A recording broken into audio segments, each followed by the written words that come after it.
Hello everyone, welcome to BioShots, a knowledge sharing platform providing useful video lectures on various topics of high relevance for aspirants of competitive exams and higher education.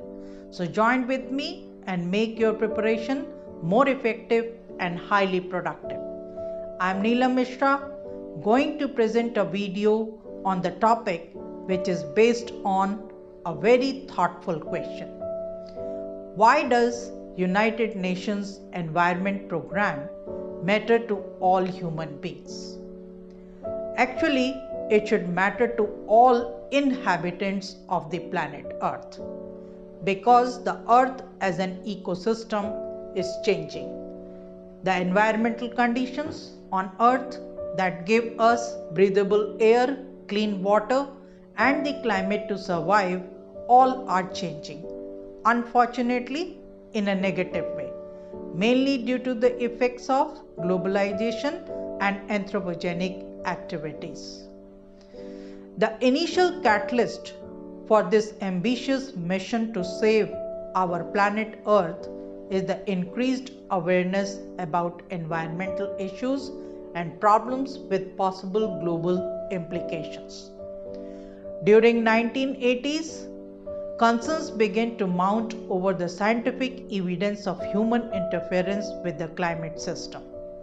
The realization of threats to the environment from human activities, both at local or global scale, has immensely increased when United Nations Conference on Environment and Development took place in Rio, Brazil in 1992.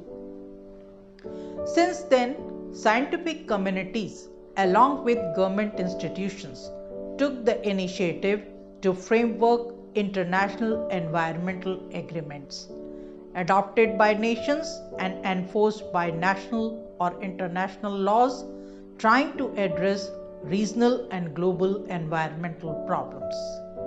In recent decades, this number has increased enormously. Some of these agreements have more power than the others. Some are popular and recognized by their names, while others lost their significance or misunderstood.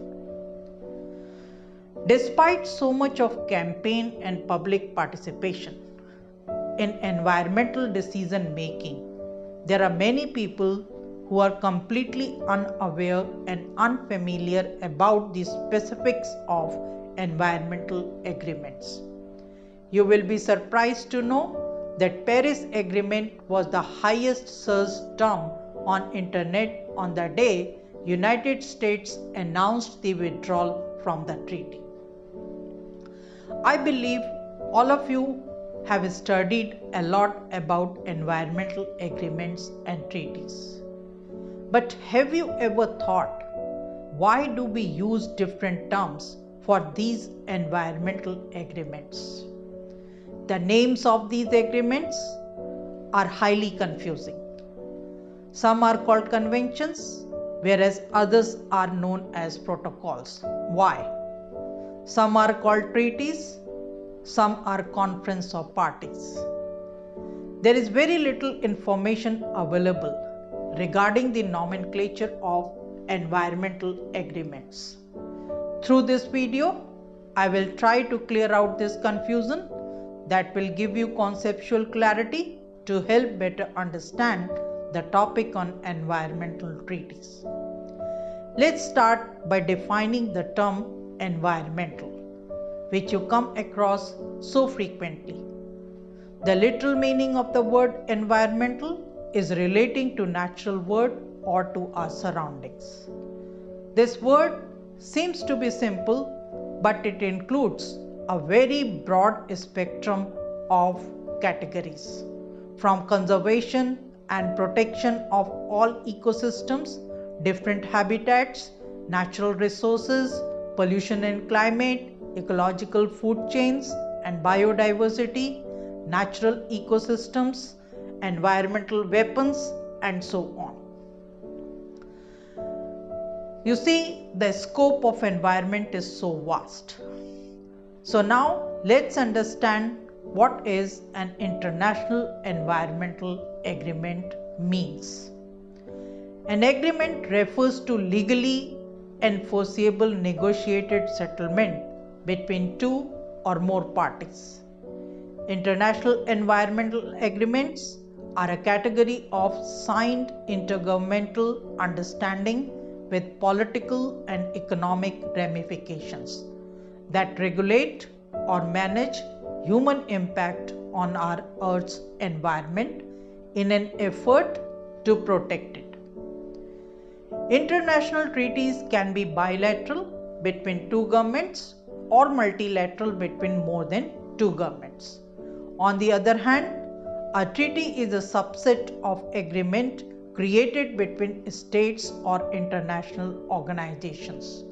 They are more direct and formal method of international law creation. The next question comes: who participates in international environmental agreements? So the representatives from countries can accept and sign the terms of an international agreement on behalf of their government, making their country a signatory. But a signature is not the last step to adopt a treaty. Ratification by the state's governing body is required before countries are full participants in international agreements. So now, what is ratification? Ratification simply means giving no formal consent to a treaty, making it officially valid. Another important point to be noted here is, while signature is interpreted as a commitment to moving forward with full ratification, that's not always the case. For example, the United States is a signatory of the Basel Convention, which is a transboundary regulation on the movement and disposal of hazardous waste and material, but has yet to implement legislation to ratify it. Moving on to what is a convention and how it differs from protocol. So by definition, a convention refers to an actual meeting or conference between parties or governments where they reach an agreement on the final terms of the treaty. To put it in a different way, an international environmental convention is an agreement negotiated among governments to take action in concert to combat or mitigate a global environmental threat. Once a convention is in place, measures to strengthen the commitments in the convention may be necessary. This stage is often referred to as regime strengthening, that leads into the general stages of issue definition, fact-finding, and bargaining on negotiations of the convention. After that, consensus building takes place on the nature of the issue and on the most appropriate international approach to solve the problem through an international effort to investigate the science, ecology, and economics surrounding the issue. If deemed appropriate and if adequate political will to take action exists, this can lead to the stage of bargaining to reach agreement on international action to be taken. However, not all conventions set out clear, detailed, or specific rules for taking immediate measures. Reaching to a consensus or agreement to take such actions among sovereign nations with diverse interests is no small task.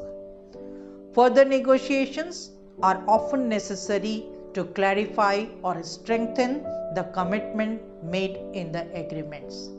Therefore, the specific actions and measures to solve the problem are often accomplished through a protocol to the convention. The protocol is the official procedure or the system of rules governing affairs of the participating countries.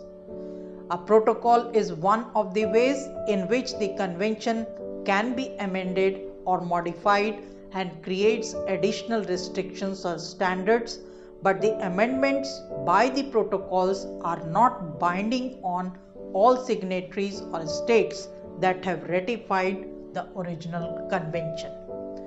Thus, we can say a protocol is supplemental to a convention.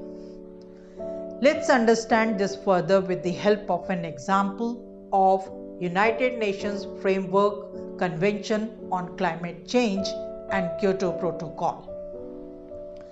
The UNFCCC is an environmental convention negotiated at the United Nations Conference on Environment and Development, informally known as Earth Summit, to simply establish agreements among governments with the general understanding that all the signatories recognize common but differentiated responsibilities to stabilize greenhouse gas concentrations in the atmosphere at a level that would prevent dangerous anthropogenic interference with the climate system.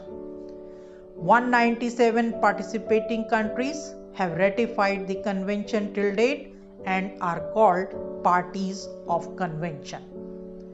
The treaty itself set no binding limits on greenhouse gas emissions for individual countries and contains no enforcement mechanism, but provides a framework for negotiating specific protocols that may set binding limits on greenhouse gases.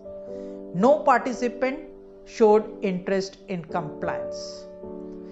Later on, in order to strengthen the objectives of UNFCCC in 1997, the mechanism of how to reduce greenhouse gas emission was formalized in Kyoto Protocol.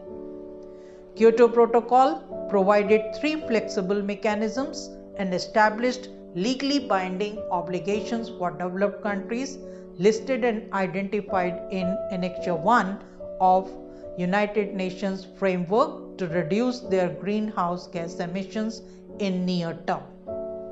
We will discuss these flexible mechanisms and other modalities of Kyoto Protocol in the next video. Before I wind up this topic, one more term that needs to be described here is Conference of Parties. What is Conference of Parties?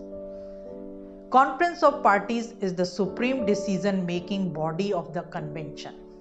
All states that are parties to the convention are represented at COP, at which they review the implementation of the convention and any other legal instruments that the COP adopts and take decisions necessary to promote the effective implementation of the convention, including institutional and administrative arrangements.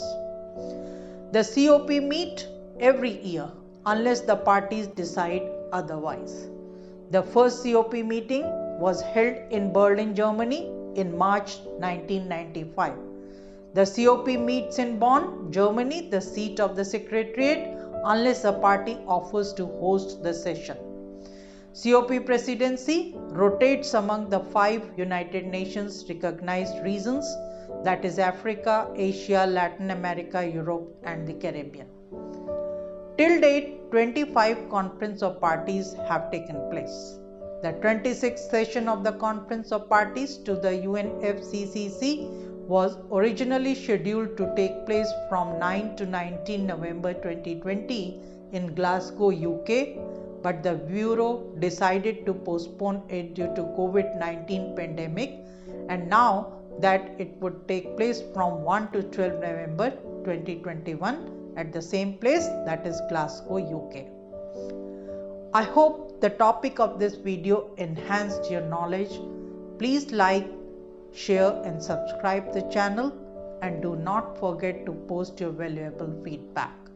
Your response motivates me to take up more useful subjects. Thank you for watching and your attention.